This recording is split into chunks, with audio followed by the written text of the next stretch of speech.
سوال ہے کہ اسلام میں عورت کا پینٹ شرٹ پہننا جائز ہے یا نہیں۔ جواب بتانے سے پہلے آپ لوگوں کو یہ بتانا چاہتے ہیں کہ ہمارا مقصد ہے کہ ہم آپ لوگوں کو ان سوالوں کے جوابات مستند علماء کرام سے پوچھ کر بتائیں جو اکثر لوگوں کے ذہنوں میں ہوتے ہیں۔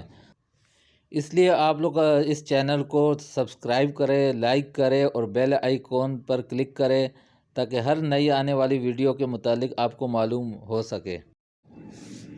جواب ہے کہ واضح رہے کہ پینٹ شرٹ شرفا و صلحاء کا لباس نہیں ہے، لہٰذا مردوں کے لیے بھی یہ پہننا پسندیدہ نہیں ہے۔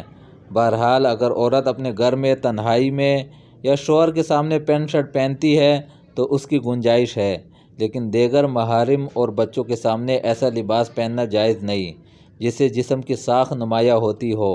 اور اگر پینٹ شرٹ کھلی ڈھیلی ہو جس سے جسم کی ساخت نمایاں نہ ہوتی ہو اور اس کا کپڑا بھی موٹا ہو تب بھی خواتین کے لیے یہ لباس پسندیدہ نہیں ہوگا، خصوصاً جب کہ دیکھنے والوں کی ترغیب یا اجنبی کی توجہ کا باعث ہو یا بچوں کی تربیت متاثر ہو۔ یہ فتویٰ ہے جامعہ علوم اسلامیہ علامہ محمد یوسف بنوری ٹاؤن کا۔